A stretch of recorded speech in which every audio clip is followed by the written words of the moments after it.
আজকের স্বাস্থ্য টিপস। দেহে বদহজমের সমস্যা আছে কি না বুঝবেন কিভাবে?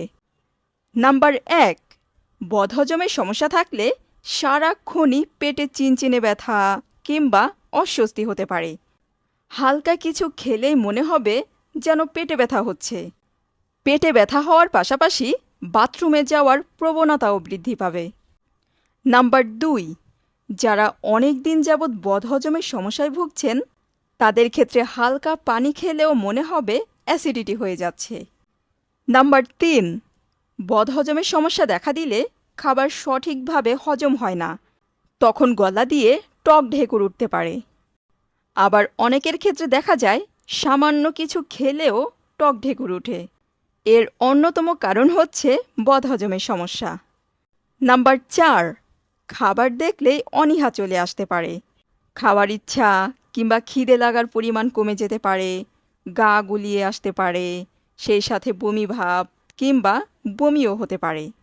নাম্বার ৫, বদহজমের সমস্যা থেকে খুব জোরালোভাবে গ্যাস্ট্রিকের সমস্যাও দেখা দিতে পারে। এক্ষেত্রে গলায় সারাক্ষণ চাপ চাপ অনুভূতি হতে পারে। অনেকের ক্ষেত্রে এ ধরনের সমস্যা দেখা দেয়। নাম্বার ৬, বদহজমের সমস্যায় পেট ফাঁপা দিতে পারে।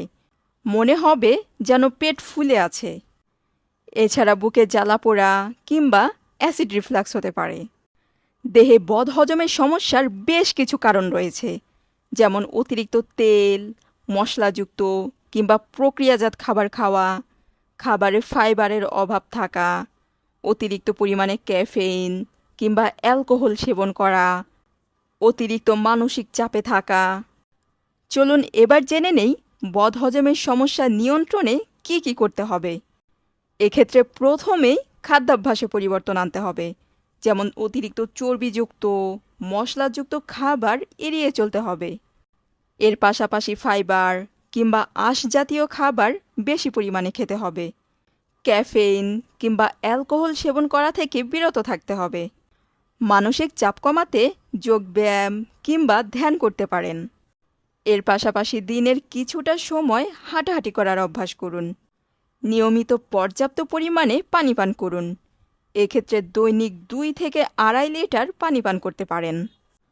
তবে বদহজমের সমস্যার লক্ষণগুলো যদি গুরুতর হয়ে ওঠে, যেমন অতিরিক্ত পেটে ব্যথা হওয়া, রক্তমাখা মল, ঘন ঘন ডায়রিয়া কিংবা কোষ্ঠকাঠিন্য হওয়া, হঠাৎ করে কোনো কারণ ছাড়াই ওজন কমে যাওয়া, এছাড়া অনবরত বমি হতে থাকলে দ্রুত চিকিৎসকের পরামর্শ নিন।